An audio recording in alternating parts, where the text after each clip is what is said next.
deep inside, there's a huge part of me that's gone. The horror is once you get out, trying to get back what you'd lost. When you're on that side of the bars and there's no way, there's no hope, there's no crack, you give up. Took away a big portion of my life, took away my life with my children. I mean, what happened to the word investigation? Helpless, fear, anger, and revenge, and wanting people to be held accountable for what had happened to me. And why? Why did you do it? What possessed you to play God? I knew my life was over right there. Having my family taken away, everything taken away from me. I had my life stolen away for 25.5 years for a crime I didn't commit. You can't get that time back. Hi, I'm Kelly Fanson. And I'm Kelly Lauzon. And this is Real Life Wrongs, where we dive into the stories, the crimes, and the hard times of the complicated world of wrongful convictions. Join us every week as we shed light on the heart-wrenching and controversial stories by examining the human errors that put innocent people behind bars. Episode 10. Did I ask for your opinion? Highlight case, Tammy Marquardt. Guest, Maria Shepherd. Oshawa, Ontario, Canada, October 9th, 1993. It's morning, and pretty much like any other day, you wake up and feed your 2.5-year-old son, Kenneth, some breakfast. You spend the morning at home playing with him, watching cartoons, fussing around the apartment. Later, you both take a nap. It's around 4 p.m. when you wake up to hear Kenneth calling out for you. He's calling Mommy, but his voice seems muffled. You go to him and find him tangled in the sheets. They're so twisted, they're actually hard to untangle, and you start to panic. He's still calling your name, but his voice gets more faint. You reassure him as you try to roll him out of the sheets, but you're considering scissors to cut the sheets. But that seems dangerous, so you continue working the tangle. Time is standing still, but you're moving as fast as you can to release him. You get him free, but he's turned pale and doesn't seem to be breathing. You carry him with you to the phone and call 911. The ambulance arrives within minutes, but Kenneth has now stopped breathing. You panic and beg the paramedics to make him breathe. They try everything. Unable to revive him, they rush him to the local hospital, with you in the back beside him. When you arrive, an emergency room physician attends to Kenneth, and about 10 minutes later, his heart begins to beat again. He's placed on a ventilator. A feeling of relief washes through your entire being. Next, the doctor explains to you that they're transferring Kenneth to the Sick Kids Hospital in Toronto for extended care. This time, Kenneth rides alone, as there's no room for you in the ambulance. But you don't have any way of getting there on your own. Next thing you know, the police offer you a ride. Of course, you accept. You get in the police car, but instead of taking you to the hospital, they take you to the station. You don't know what's happening. You're desperate to get to your son. Inside the station, they bombard you with questions. You try to answer their questions, but everything is a blur and your mind keeps yelling at you to get to the hospital. Eventually, their questions relent, and your husband arrives. Together, you are rushed to Sick Kids Hospital. You are reeling. That was a confusing ordeal, but you're heading to Kenneth, which is where you're supposed to be. When you get to Sick Kids, you're told he's in a deep coma with minimal brain function. Their diagnosis is severe brain injury caused by lack of oxygen. You actually don't know what this means. The doctor tries to explain to you. You're also urged to donate Kenneth's organs because it would save other children. You agree to donate. If you can save others from what you're going through, then yes. 3 days later, Kenneth is pronounced brain dead and taken off of life support. It's been the longest 3 days imaginable. You speak with the doctor who's been attending to Kenneth, and you explain he suffered from asthma and epileptic seizures. You're starting to wonder if this may have had something to do with his death. The doctor is unconvinced that these medical conditions contributed in any way to Kenneth's death. Instead, he's called the Suspected Child Abuse and Neglect Program at the Sick Kids Hospital. Now, rather than grieving the death of your son, you are the prime suspect in his death. This is the story of Tammy Marquardt. Today on Real Life Wrongs, we dive into expert witnesses, individuals deemed by the courts to have special knowledge and the role they play in creating a wrongful conviction. So first, the details of the crime. As has happened with previous cases we've covered on the podcast, there's really not much to say. Baby Kenneth is asleep in his crib and his mother finds him bound and trapped in his sheets. Too much time's passed without oxygen. And his heart was revived temporarily, but his brain could not recover. So besides everyone on social media, what is an expert? What is an expert in legal terms, Cal? An expert is someone who's allowed to testify at trial because they have special knowledge in a particular field that's relevant to the case. So the expert can be anyone with this specialized knowledge that isn't commonly held or likely to be understood by a layman. All right. So somebody who the court decides knows what they're talking about. Right. So an expert can be from any field. And by law, the expert, like I said, can be anyone with special knowledge that isn't shared by the average person. So depending on the case, you could call an auto mechanic or a drug addict or a student or a sociologist. So how is a drug addict an expert? I know, seems weird, right? But the law sees the expert as a neutral educator. So if you have a case where you're trying to explain something specific about the drug subculture, for example, who's going to be better situated to testify than someone who's part of that subculture? Okay, so how do I become an expert on the stand? The judge has to admit you as an expert. So the judge is the expert in the law, and they have to believe that what you're talking about goes beyond what the average person would know. Okay, so I'm on the stand. I'm an expert. Why am I there? To help the jury understand the facts in the case. All right, so great. You have an expert on the stand. What could possibly be the problem? Problem is, experts aren't neutral because they often see themselves becoming an advocate for the side that hired them. All right. So even though in theory, an expert is only there to talk about what they know. Right. That's what the court expects of them. But there's always the possibility that, they might embellish and exaggerate what they know so that they can bolster the case for the side that hired them. And I mean, we can look at the case of Manuel Vasquez as a prime example of this. He was a deputy state fire marshal in the state of Texas, and he was considered the leading expert in fire investigations. And because of his prominent investigations. Yes. And because of his prominent expert status, he was often called to testify in cases where the defendant was saying the fire was an accident. And the problem is, most of his findings weren't consistent with science. Like, seriously, the testimony he gave was oftentimes what you would expect to hear from an investigator who hadn't really received much training. Okay, so I need to go back real quick. When you said the side that hired them. Yep. Just elaborate on that for me, please.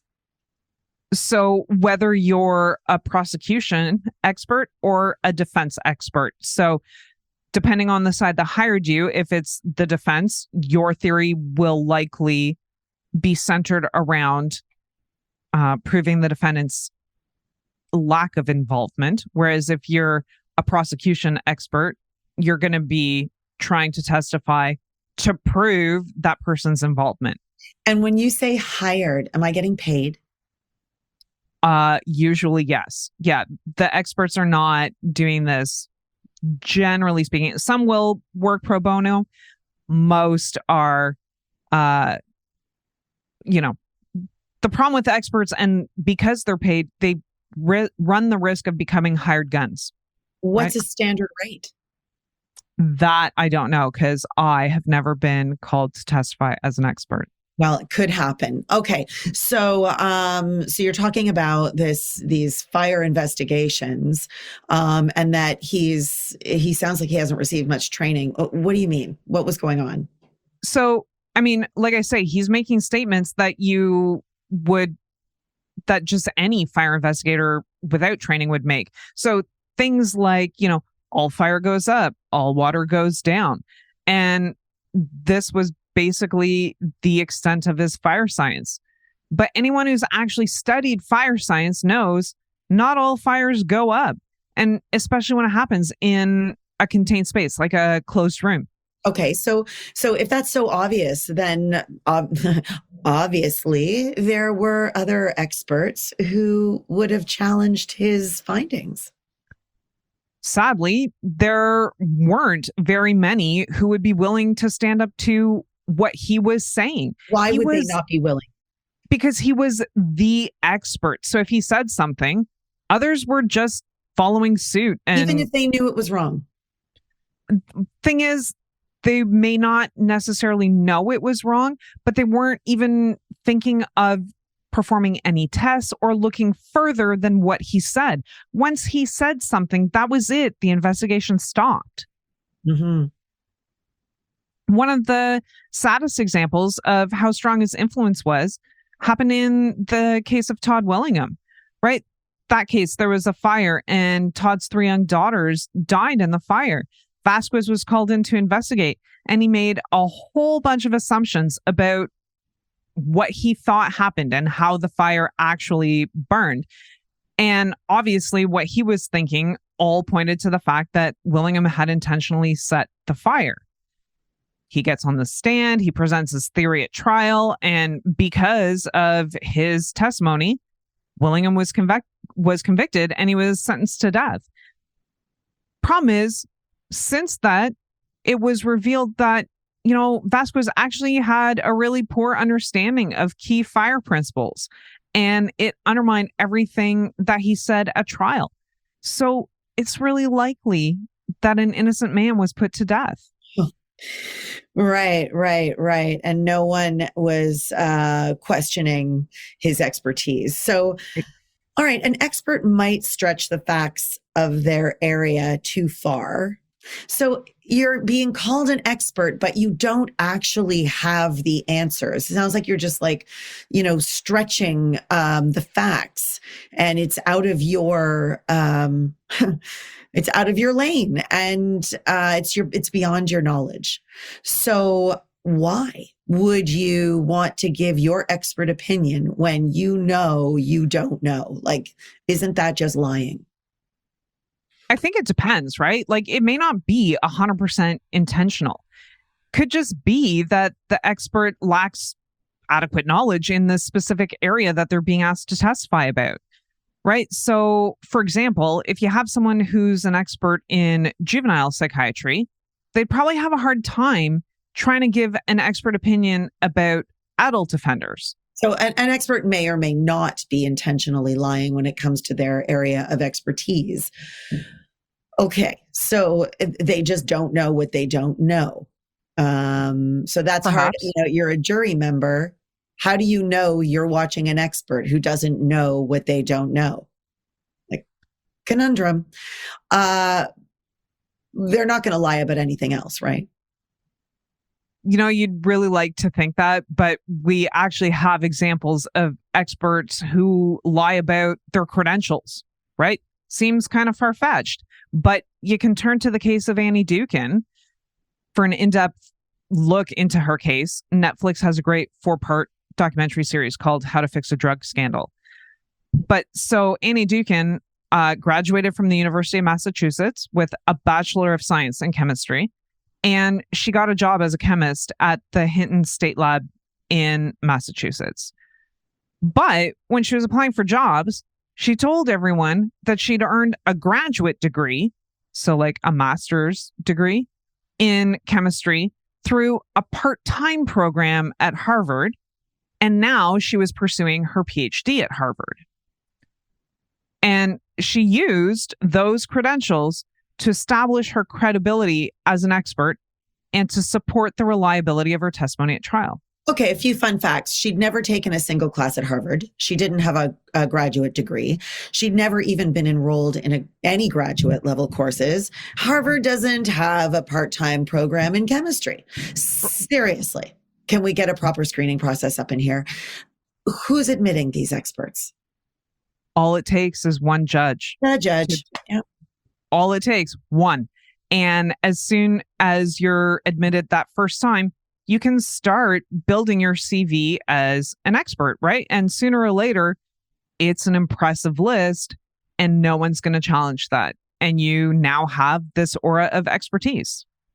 Okay, so you've got this aura of expertise. Everybody's listening to you. You're getting paid.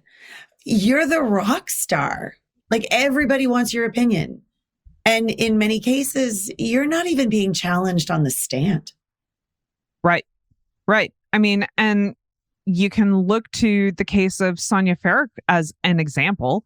She was also a drug chemist in Massachusetts, and her job was to test the substances that someone was caught with to determine whether or not it was a drug.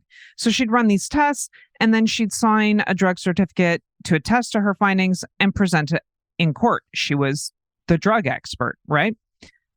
Thing is, she was left completely unsupervised in the lab. And because of this, one day she starts using the drugs that she was testing. And this led to a severe dependency. And she's now using at work, at home, in the car. So this would mean she was high while she was doing tests and testifying in court. Right. I'd like to think that someone had suspicion somewhere along the way, because she had to provide expert testimony in countless trials. Her word was never questioned. Right. It's important to note that once Dukin and Farrick's shortcomings were exposed, over 45,000 charges were dropped in the state of Massachusetts. That's a lot of people impacted by the testimony of two people. So with all of this lying, what are the consequences? There's not really a quick and easy answer to that. I mean, it's hard to prove. Were you willfully and purposely misleading the court, or were you just... Right. Yeah. Yeah. Yeah. Right. Or, like you said, were you just drifting out of your lane? Did you actually believe what you were saying was true? Okay, so, that's gray area. There are obviously consequences, though, for being a liar, pants on fire on the stand.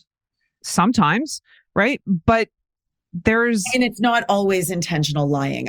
And we have established that. Sometimes you just don't know what you don't know. Well, what do we do about that?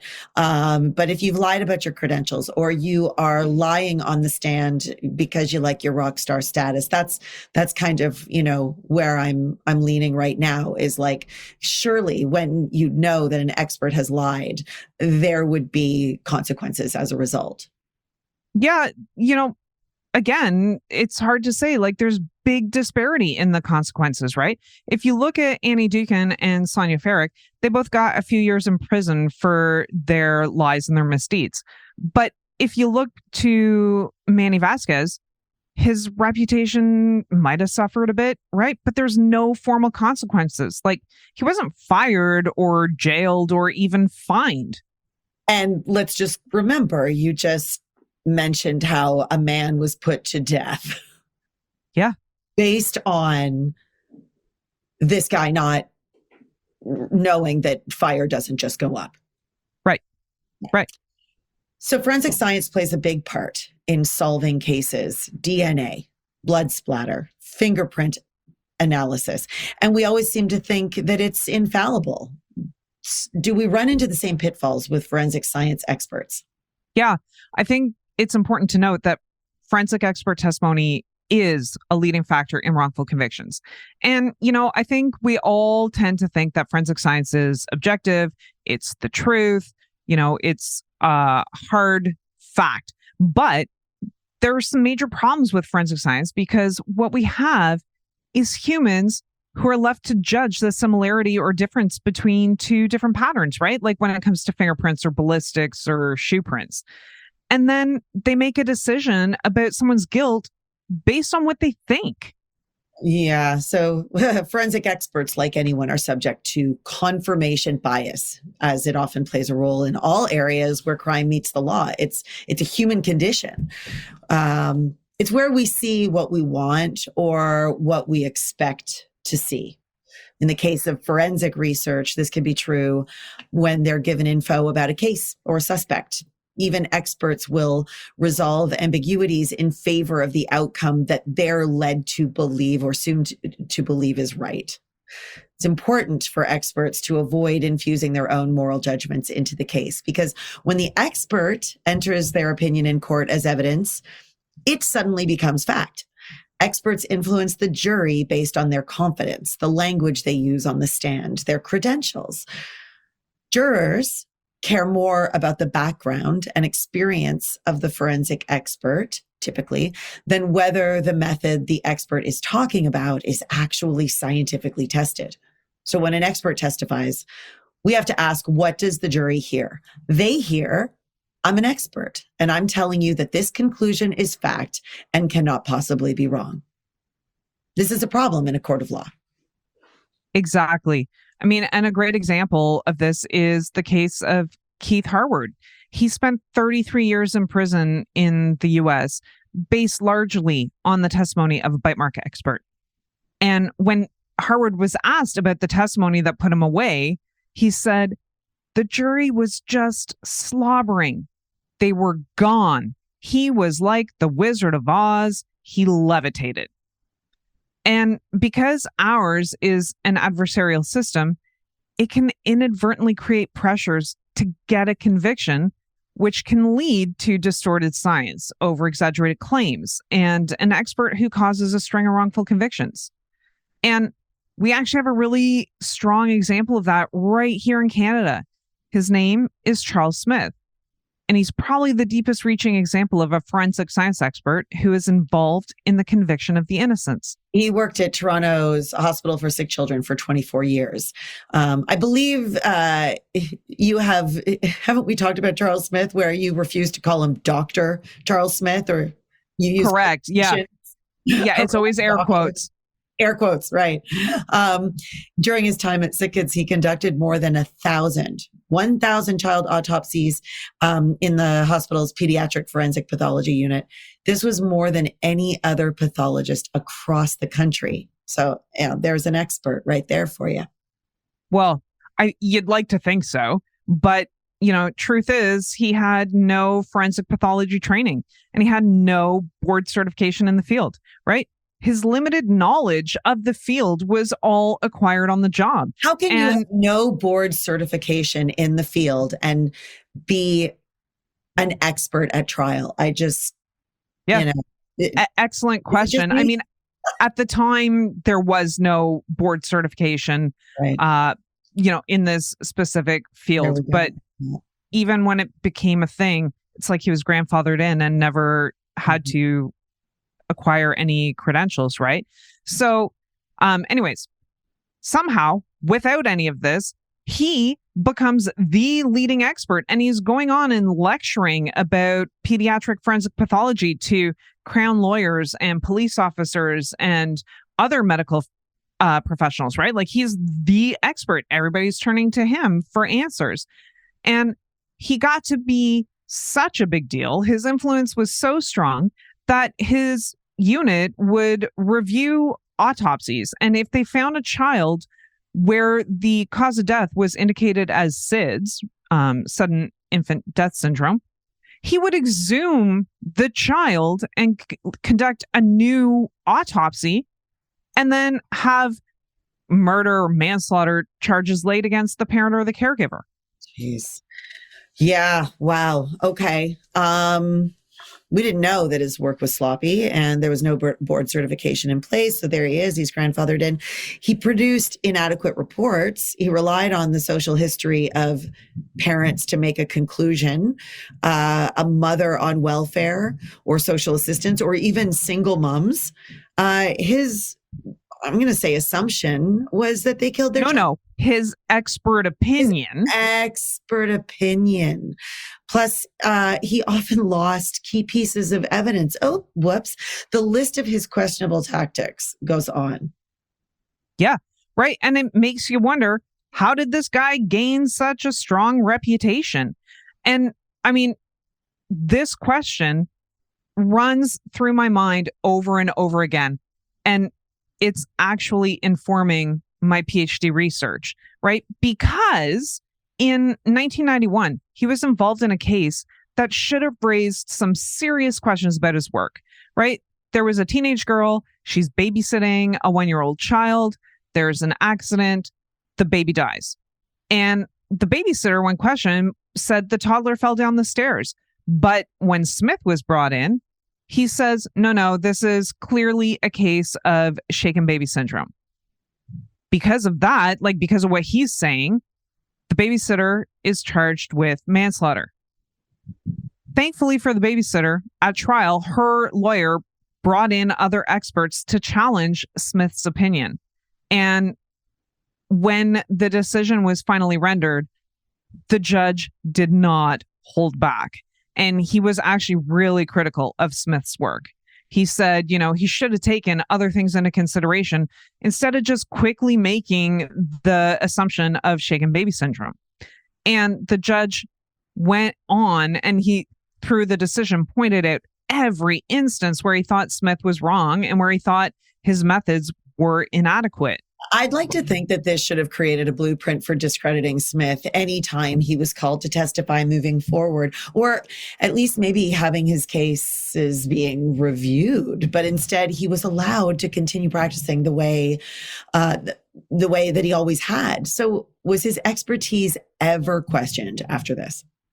I agree. It really should have created a blueprint for discrediting him. And yet it wasn't until 2002, so another 10 years after the decision, that he was reprimanded for 3 suspicious deaths. And that's when things started to unravel for him.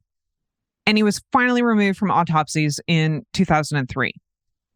In 2005, an Ontario coroner's inquiry was called, and they reviewed 44 child autopsies where Smith had ruled homicide. And 20 of those cases raised questions about his findings, and 13 had resulted in criminal convictions, right? So 13 cases now where his findings are being questioned. So this was just a small sample of Smith's cases, and after the review was done, a full public inquiry was ordered in April of 2007.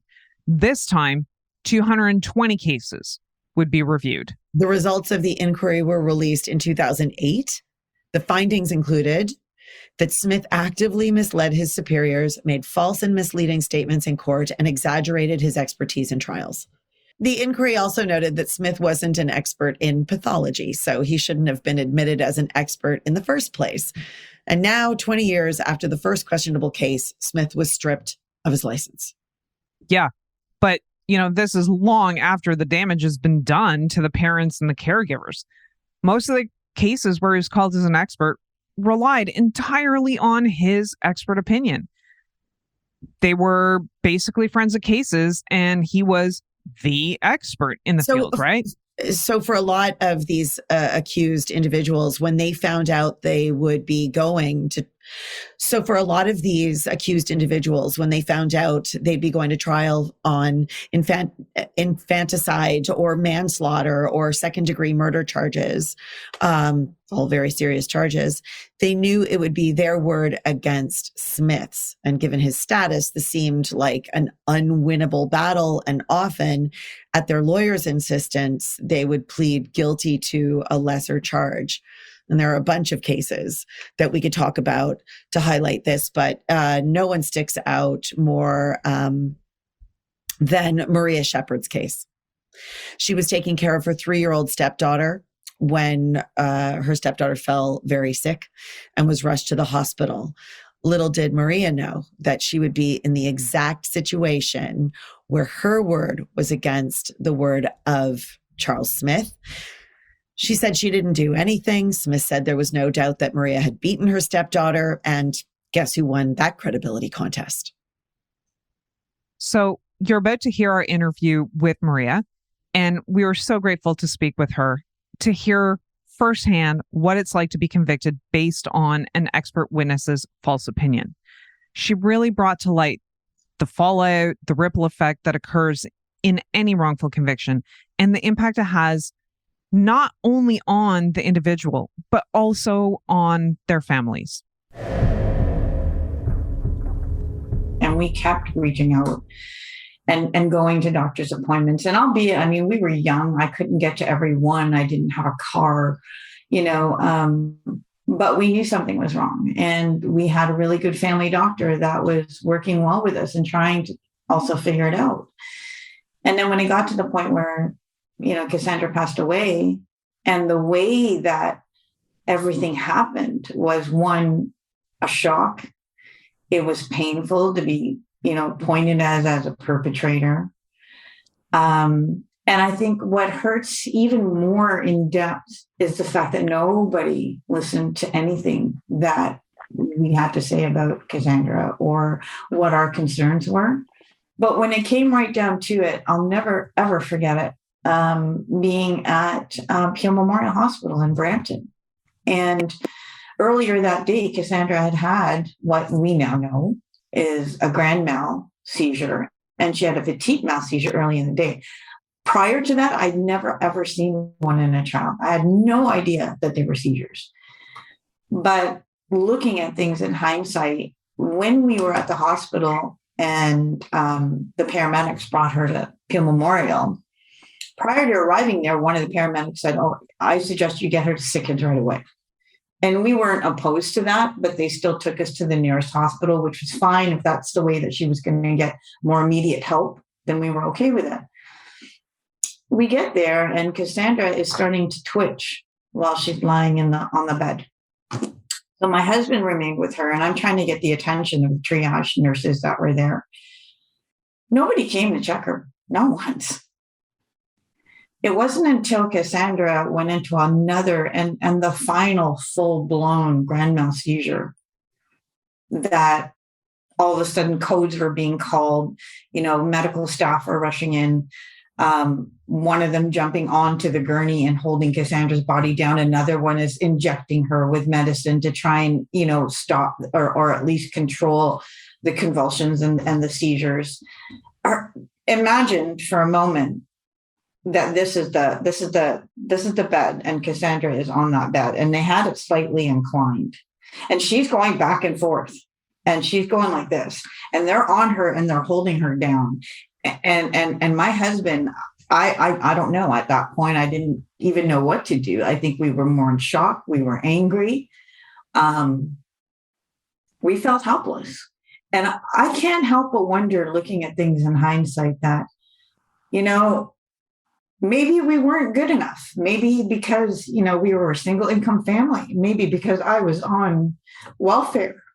Maybe because my husband was Black and I'm Asian, and it's, God forbid, at the time, it was not a very well accepted situation. So when the interim order came from the court that my husband was to have interim custody, I remember very clearly in the mall when we did the exchange, she was very, very bitter, the mom, at the exchange where she was bringing Cassandra to, my husband. And she had said that day that she was going to make our lives a living hell.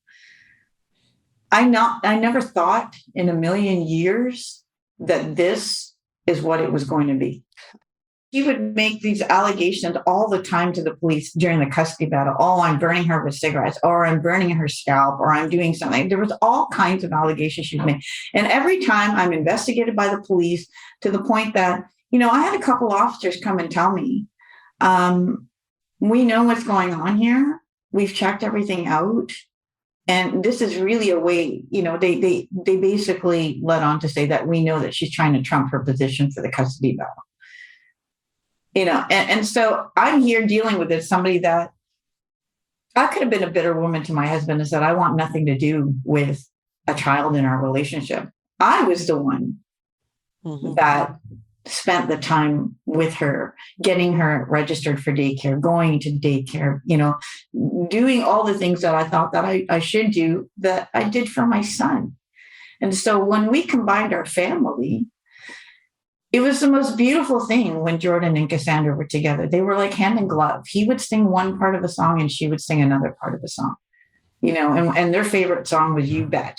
I don't know if you know that song. And when that's I'm a nut, my son would go, I'm a nut, I'm a nut, I'm a nut. And then Cassandra would come in and she said, You bet. And so the closeness between the two of them, I think it was meant to be that he was supposed to be a part of her life. So for me, Jordan, my first child, my first son, my only son, was the light of my life when he was born. What's their age difference? A year and a half. Okay. Yeah. So, I mean, even the age gap wasn't too far. We were going to the same daycare together. Jordan was very much a big brother and protective of her. And I mean, they shared a room together. But I think, going back to the question, we were a blended family. And back in those days, late 80s, even early 80s, going into the early 90s, having a mixed race family was frowned upon. I just feel like the odds were stacked against us from the very outset. But when my husband went to go to this lawyer initially to apply for custody, the first lawyer he saw, by the way, the first lawyer asked my husband, what's the nationality of Cassandra's mother, the biological mother? Scottish background. His words out of his mouth was, you don't have a chance in hell. Huh. She's white and you're black. There's no way the court will even consider you. So my husband initially, for a period of time, abandoned the idea and was very depressed for a long time. And so I went on a search and I said, we're going to find somebody that's going to see you beyond your color and see how much you love her. And we eventually did. So we retained George Schnall, who was a phenomenal family lawyer that stayed with us through everything. Even to this day, he still reaches out to us to say, how are you doing? But there's so much pain that goes behind realizing that your socioeconomic status, your nationality, your race, your ethnicity plays such a huge, it's such a detriment for you as a human being in the kind of society we were in, albeit we're not like that now. I think we're moving away from that. We're recognizing more of it, and I'm glad. But the story of Cassandra went well beyond the wrongful conviction. And I never even really paid any mind to it until I was approached by, a fairly powerful figure and said, did you feel that race had anything to do with it? Naive as I was, my mother never taught me to look at race. So I never thought about it. And then when I looked at things in hindsight, I thought, would this have happened if I was with an Asian man, or if I was Black and he was Black? I don't know. We know that in the cases of Charles Smith, this very much did have an impact. Oh, yes. And that his moral compass guided his decisions. So without pointing the finger specifically at anything, when you say, would this have happened if we were white? And then I start thinking about other victims of Charles Smith, and there's Tammy Marquardt, who's Indigenous. There's Bill Mullins Johnson, who's Indigenous. There's Dinesh Kumar, right? Like, it's just, there is this underlying theme of racialization, which, unfortunately probably played a role in your outcome, which is a horrible thing to say.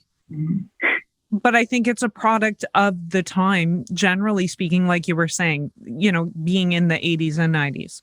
Right.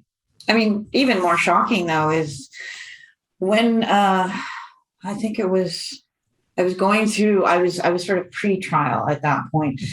And so an official guardian was appointed for Jordan. Jordan's father, obviously, is West Indian, right? And so he used the strength of the allegations against me as a baby killer to sort of, arm wrestle me into saying, okay, fine, eventually I'm going to give up my fight and you can have our son go live with you.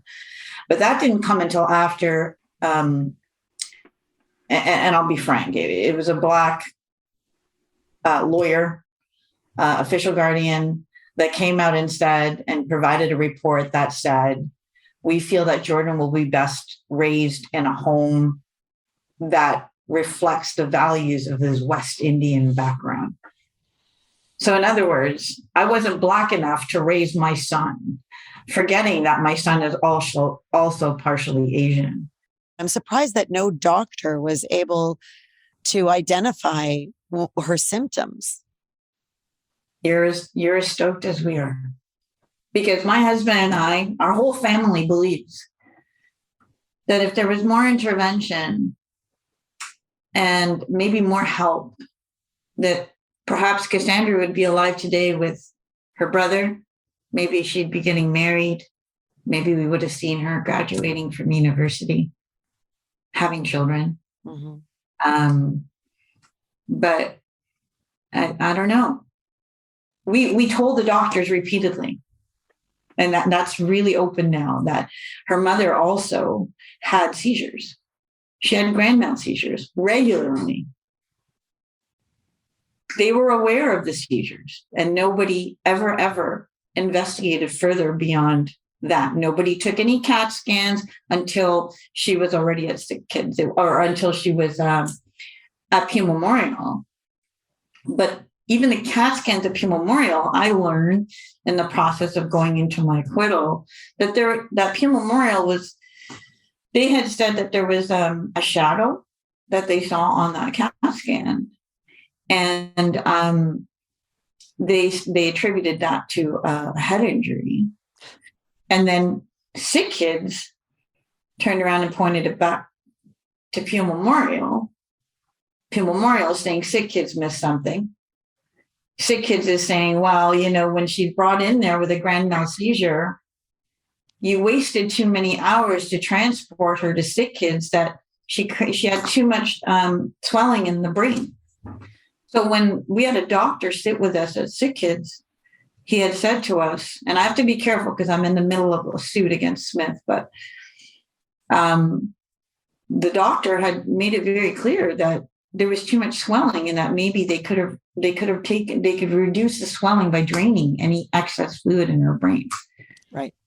So not only did Sick Kids walk away, but Peel Memorial walked away, because I'm 25 years in. I've passed my statute of limitations.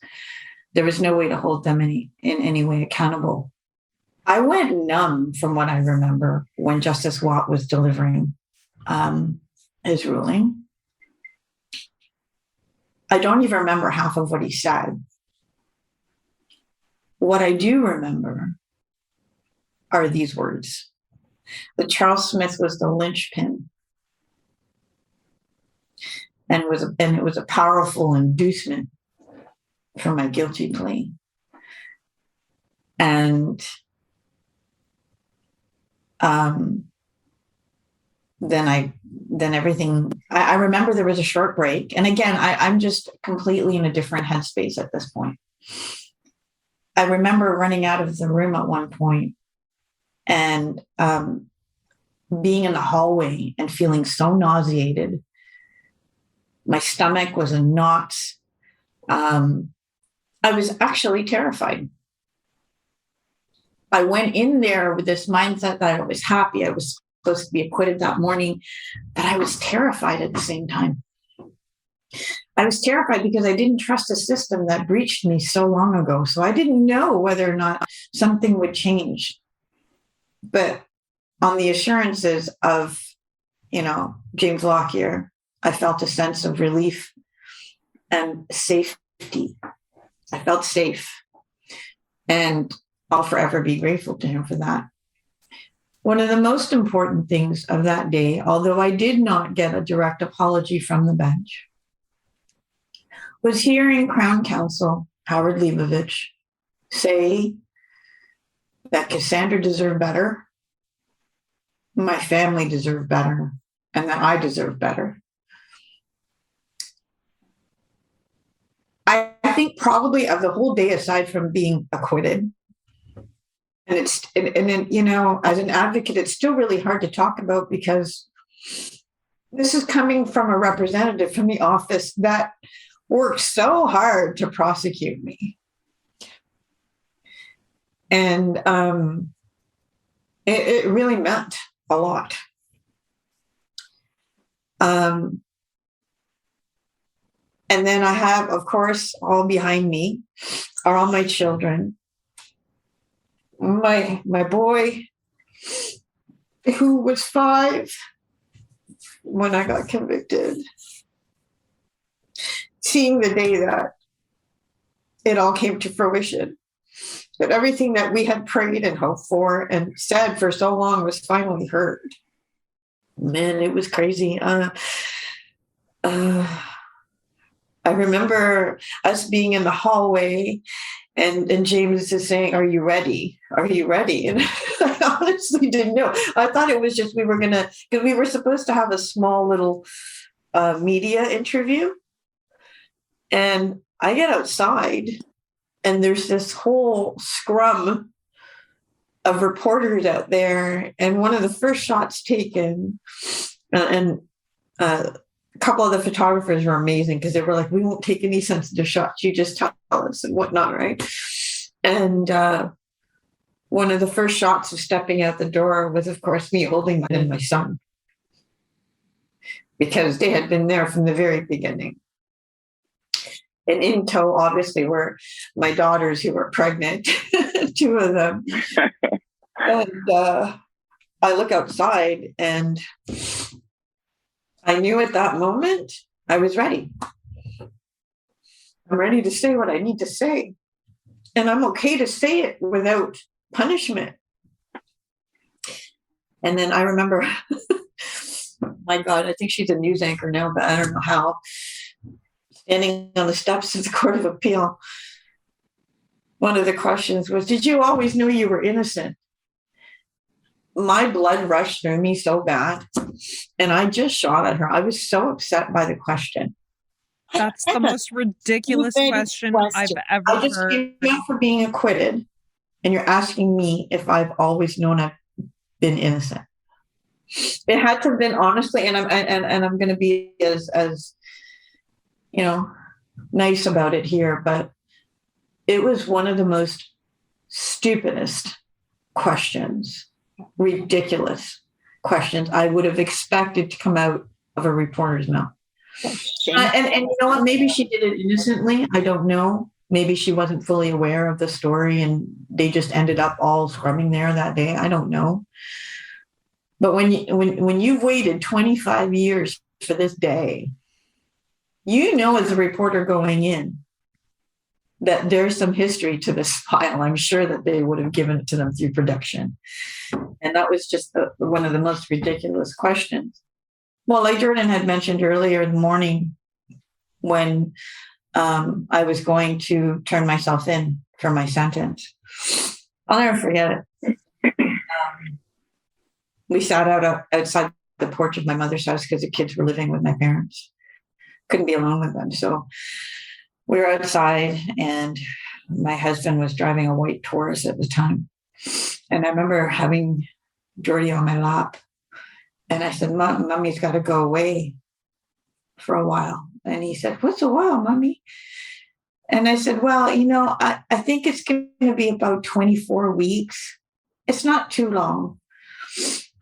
And he says, "Okay." I just remember. And it didn't hit him yet. And he said, "Where are you going?" And I said, "They're sending me to a place where bad people go." And he said, "Why?" I said, "When you're older, we'll talk about it. Right now, you just need to know that mommy's going to come home in 24 weeks. And then he was scurried away to the vehicle and placed in the back seat. And somehow or another, he managed to get out of like his booster, undo his belt. And as they were driving away, Jordan was up against the back windshield of the window, scraping at the window, just absolutely in tears and devastated. And the impact of that image, like, it lives with you forever, right? And so, those are the places where I feel guilty that I had to put them in that sense of pain in order to succeed and keep us together as a family unit. Because Smith was going, I don't know if you know, Professor Lauzon, but Charles Smith and the Crown tried to add shaken baby syndrome after I pled guilty the first time. And then because of that, the judge struck the plea. And then I had to re-enter a plea after the Crown says we're not going to pursue shaken baby syndrome. So, I mean, it was just a fiasco. It was a fiasco. And how to make a bad situation worse. Absolutely. It just seems there's no end to the malice. Mm-hmm. So determined. Such a dogged prosecution. The tunnel vision was disgraceful. Nothing else. Nothing we said that they never investigated anything else. Yeah. And those are questions that will forever be with me. Unbelievable. But yeah, it was a journey, that's for sure. I think we can safely say that we need methods in place to prevent false testimony from being entered, because judges and juries place so much trust in the expert's testimony, and this can easily make or break a case. And we need to make sure that what the expert is saying isn't completely made up or based on faulty assumptions. But there also needs to be consequences for an expert who doesn't follow these principles. Maybe this means they face consequences through their own licensing board. Is that present today? Those consequences? Again, it's really hit or miss, right? And a lot of it comes down to, can you prove that it was willful and malicious, or was this just unfortunate accident or whatnot, right? So, well, at the very least, their professional record would be tarnished, or you'd hope, or that they would never be allowed to testify as an expert again. Again, you'd hope, right? But it's not always the case. It's really tough. And again, the legal system is built on precedent. So once you're admitted as an expert, it takes a lot to knock you off that pedestal. And I suppose we still think that there are enough witnesses whose testimony is correct and is, working. Yeah, well, I mean, I would really, really hope that our system is not built on a bunch of fraudsters, right? Like, I would love to give credit to, most of the experts out there who are legit experts, who stay in their lane, who give, good testimony. But there's always those who stray outside the lines. So if I'm a jury member and there is an expert witness or multiple expert witnesses, who knows, should I first be questioning their credibility? I would think I've been given some understanding of their background, their credibility. And as we said before, jury members tend to go, okay, well, it looks like they're qualified and they have credibility, so I'll just believe what they say. Sure. But I mean, again, we've said this a bunch of times throughout the podcast, is you don't know what you don't know. So as a jury member, all you know is what is being presented to you at trial. There needs to be some gatekeeping here. Like, if they're not legit experts, they shouldn't be allowed to testify. Right. But if a judge deems them an expert, then who's to question the judge? I was going to say, is it up to the jury to question the judge's decision to allow this person in as an expert? Like, that seems pretty far-fetched. Right. And that's not the way our system works. Exactly. So, well, experts seem to grow out of the ground like crabgrass these days. Better yet, they pop up like whack-a-moles, which is good because you could smack them back down. But someone who we're led to believe is a true expert in their field, in a court of law, their word is very strong testimony. Like anything, we need to examine with a critical eye. There are a number of reasons why we should not always accept everything at face value, especially these days. An expert may not always be an expert. And as we're all potential jury members, we should be aware that experts are human too. The world of wrongful convictions is a living hell for individuals who end up in it. And believe it or not, it could happen to anyone. Know the law, know how to look for flaws in the system, understand how marginalization works, and most of all, talk about it. Thanks for joining us. Stay tuned for our next episode. I'm Kelly Fanson. And I'm Kelly Lauzon. All of us could falsely confess to something. They blew it all out of proportion, and they got away with it. Even a country like Canada has people who are charged and convicted of crimes they didn't commit. There's innocent people who are going to die in prison. I can't get back the time that they took from me. And I was just left wondering, like, what the hell is happening? I knew my life was over right there. That's when my life ended. They're changing the story that I told them to match to what really happened. I was just incarcerated for 37 years for somebody else's crime. That what happened to me could easily happen to anybody.